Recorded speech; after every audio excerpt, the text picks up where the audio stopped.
what you're here tonight to hear little bit about is the use of social media in Tasmania and the trends that are occurring in the various platforms in the state.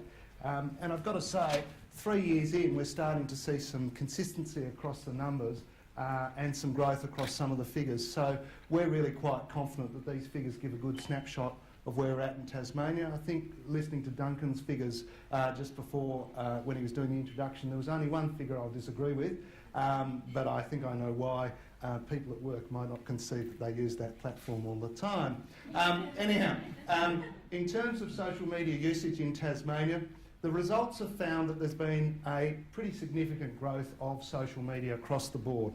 Our numbers have seen social media use go from 58% of all Tasmanians in 2011 to 61% of Tasmanians in 2012 and 67% of Tasmanians in 2013. So in effect, that is 2/3 of the Tasmanian population that are engaged with social media at one level or another.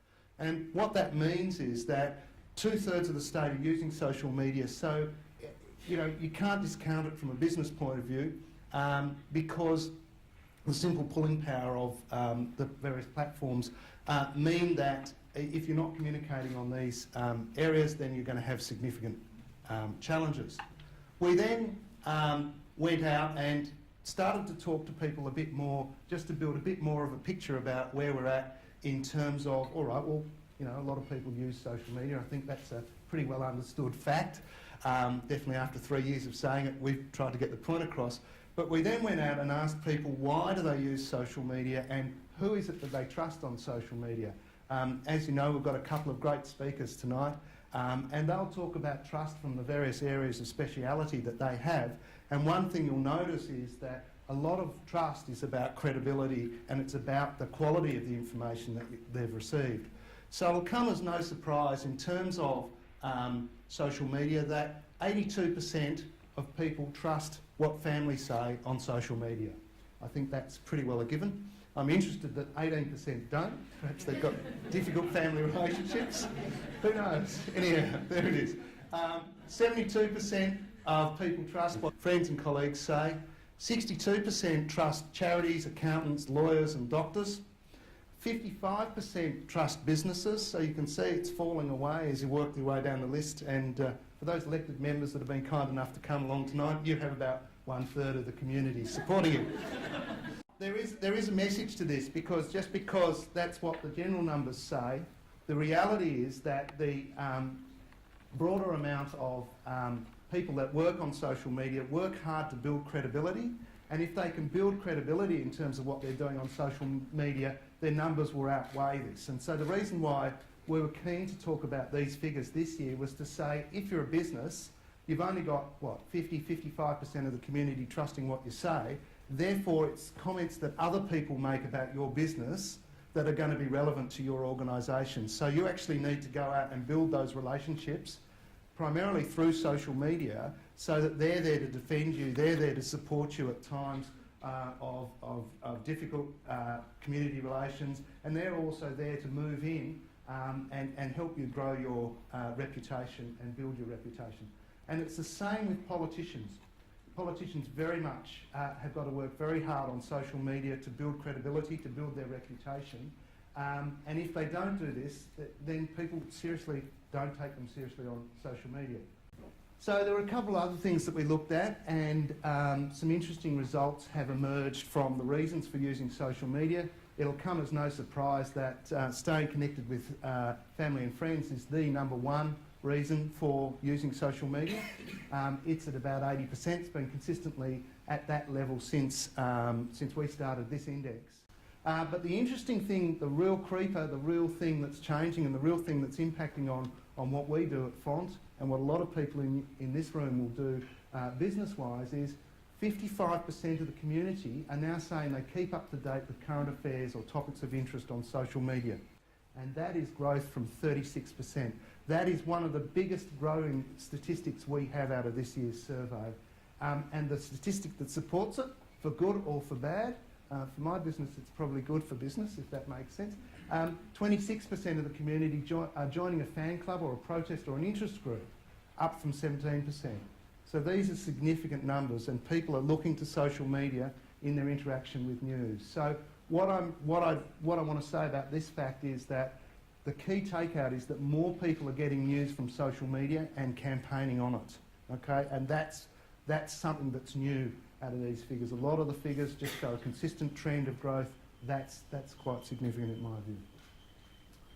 So, it's all about the boys and it's all about the girls. Another statistic that's becoming showing itself, if that makes sense, is men versus female on social media. So what's happened here is every year for the last 3 years there's been a gap between the amount of men that use social media and the amount of women. And generally speaking, well, all through, men have lagged behind girls, okay?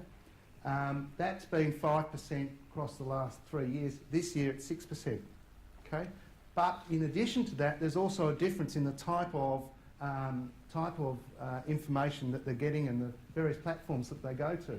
So women tend to go to Facebook, 59%, versus men, Facebook, a dismal 46%, okay? YouTube, and hold in mind that there are less men on Facebook, but they are on social media, but they seem to go to YouTube. So men like pretty pictures, women like to talk and exchange views and share thoughts. So a couple of good examples of this. One of my personal favourites, the Top Gear YouTube site. For those car tragics in the room, you'll appreciate this is a fantastic site. So men are on these kind of platforms. They're looking at a very visual kind of medium, whereas women are on Facebook sites such as Mamma Mia, New Idea magazine, Hobart Mothers Network, and those kind of things. So it's quite different. So from a communication point of view, you've got to think to yourself, where are you? Where's your audience and what are you trying to say? And if you're trying to talk to a male audience, well, clearly a visual kind of moving thing is going to work better through YouTube as opposed to a sort of a static kind of chatty engagement, which would more suit a female. So I think they're quite interesting figures in the sense that they talk about the trends that are emerging in social media.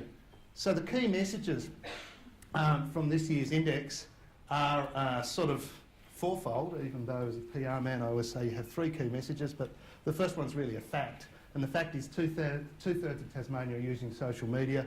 An interesting sort of factoid out of that is that those in the age group between 55 and 69 have grown, in terms of their use of social media, have grown by some 40% in the last couple of years, and now about 1/3 of that age group are engaged on social media. So you're seeing a shift all across the spectrum of ages. It's not just young people.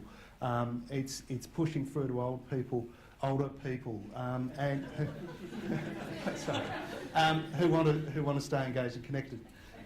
The other couple of points: women are focused on communicating through sites such as Facebook.